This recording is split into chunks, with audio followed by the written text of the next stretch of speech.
Les amis, vous allez être choqués, mais le Real Madrid est invaincu cette saison, que ce soit en Liga, Ligue des Champions ou Copa del Rey, quand Kylian Mbappé ne joue pas. Oui, 3 victoires, 2 matchs nuls, 0 défaite. Quand Kylian Mbappé ne joue pas, le Real Madrid va bien, le Real Madrid gagne. Et là, vous voyez cette photo-là. Quand Kylian Mbappé a été aperçu sur le grand écran, les supporters de Real ont sifflé Kylian Mbappé. Ils ne veulent plus Kylian ou quoi? Franchement, il faut quand même être gentil avec Kylian Mbappé. Il a reçu certes le carton rouge, mais Kylian Mbappé, c'est le meilleur buteur quand même de la saison. On s'est dit la vérité. Mais Mbappé, réveille-toi.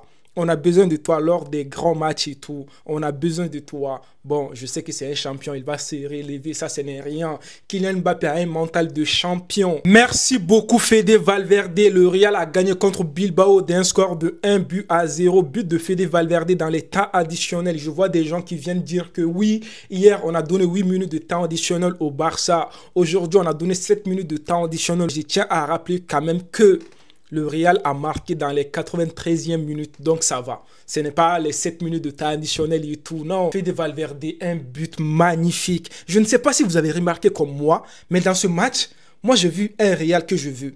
Surtout la deuxième mi-temps. C'est le Real de la saison dernière que je viens de voir là. Ça m'a fait plaisir ça les amis. Parce que les matchs de Real là, ces derniers temps et tout, c'est dégueulasse. On se dit la vérité, ça ne va pas. On ne voit pas des beaux jeux, c'est compliqué. Mais seconde mi-temps, le Real Madrid a changé de visage. Franchement, ces derniers temps, pour la première fois, là maintenant, je suis content de la composition de Carlo Ancelotti. Je suis content de mon équipe. La première mi-temps, c'était compliqué. Oui, on n'a pas fait un bon match et tout. C'était Vinicius seulement qui tentait et tout. Il était tout seul. Mais seconde mi-temps, Bellingham s'est réveillé. Vinicius s'est réveillé. Hein, les gars, franchement, Valverde, on n'en parle même pas. Tchouaméni, un match incroyable. Il a réussi à peu près tous ses duels dans ce match. Tchouaméni a fait un match incroyable.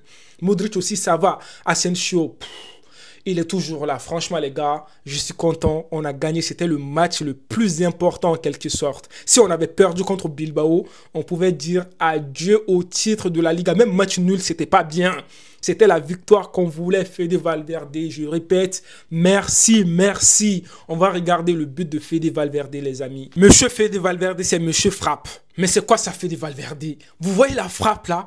Le gars, il n'a même pas peur. Hein? Il n'hésite même pas. Tellement qu'il est trop fort. Tous ses buts, c'est des frappes, on dirait. Mais Fede Valverde, c'est quoi tes entraînements? Donne-nous tes secrets, en fait. Mais c'est quoi ça? Comment est-ce possible que tu peux penser à des frappes comme ça? Moi, je me pose des questions. Un but magnifique. Bon, Vinicius, il a marqué dans ce match. Mais le but de Vinicius a été refusé pour hors-jeu.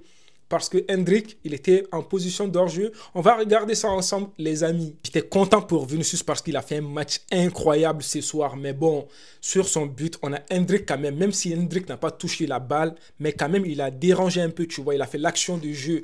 Donc, le but a été refusé hors-jeu. L'arbitre, il est parti à la VAR. Il a attendu pendant plusieurs minutes et tout avant de dire qu'il y avait hors-jeu.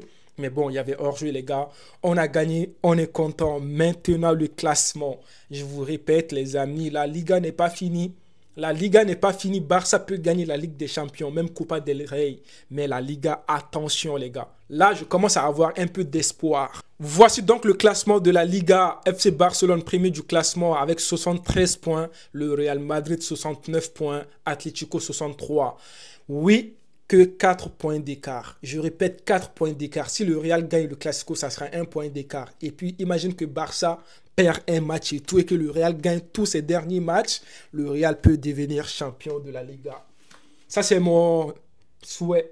Même si je sais que ça va être compliqué, les amis. Allez, les amis, moi, je vous attends dans les commentaires. Dites-moi votre avis sur ce match de Real vs Bilbao. Est-ce que vous pensez que vous avez retrouvé un Real Madrid qui a fait un bon match, qui a montré un joli visage et tout? Même si, quand même, les gars, moi, je n'ai pas aimé le match de Ceballos, le match de Rodrigo. Je n'ai pas bien aimé. Même Bellingham, première mi-temps, c'était compliqué.